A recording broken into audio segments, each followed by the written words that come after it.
Welcome to the League of Legends patch preview. I'm Freak and I'm here with Morello, lead champion designer. Together we'll be discussing some of the gameplay changes coming into the next update for League of Legends. While this video does not cover every single change, it will explain the thought process behind some of our decisions. Our more support-oriented tanks tend to get blown up in teamfights without a lot of focus from the enemy team. In this update, we're giving magic resist per level to Alistar, Amumu, Leona, Nunu, and Taric. Why these champions and why this buff? Magic resist per level is really there to help people that are up in the front lines survive area of effect damage more effectively. The characters we've selected here are typically in the support tank kind of role, which means they're not getting as much gold as a solo lane, but still need the survivability to get the job done. This is a pretty simple change that should just help support tanks feel more like real tanks at later stages in the game. Master Yi has some pretty big problems with consistency, and it makes him either dominate a game or completely fall flat. Next update, Highlander's duration is going up at lower ranks. What do we expect to happen after these buffs? Highlander is really the thing that lets Master Yi be Master Yi, and an increased duration on this means he's Master Yi more often. The duration increase on Highlander is really there to give Yi mid-game teamfight presence and better ganking power. This is really important for Yi as he's the kind of character who needs a ton of gold and he needs to have a decent early game to be effective later. Ryze has a few major issues. First, he's overpowered in high-level play as he deals way too much damage for how tanky he gets. Second, he has only one real item build without any room for variety. In the Varus update, Ryze is undergoing a whole suite of changes. The mana ratios on Overload and Rune Prison are getting nerfed, but Spell Flux is gaining one.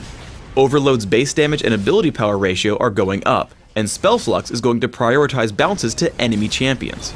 We're tweaking some of his base stats, mana costs, and spell ranges to make him more consistent with other mages.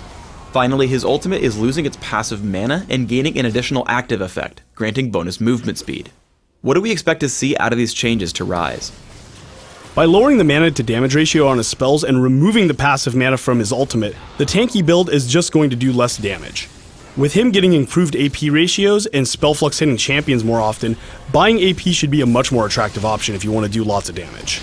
For example, instead of buying a Banshee's Veil, you could opt for more damage and a Rod of Ages, or you could upgrade your Tear of the Goddess into an Archangel Staff and actually get legitimate damage returns on it.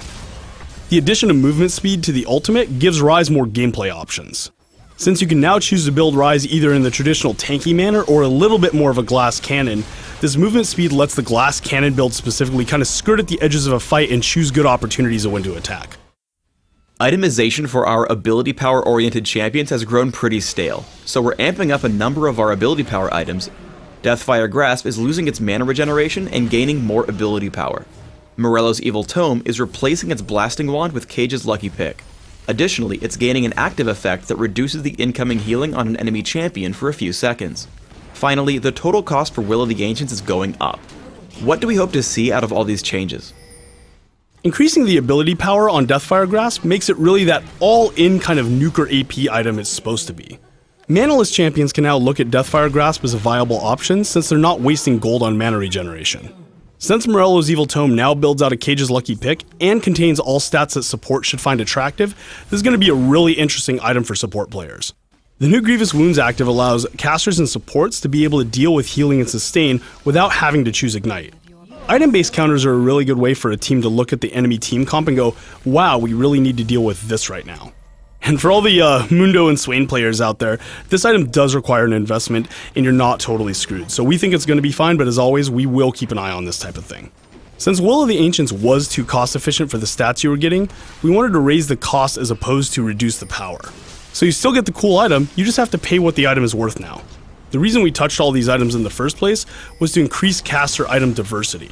Most games you just saw a Death Cap or a Will of the Ancients on almost every AP caster, and this should open up a lot more options for how you want to customize your AP mage play. Thanks for tuning in to the League of Legends patch preview. Please subscribe to the Riot Games YouTube channel above and leave us your comments just below the video.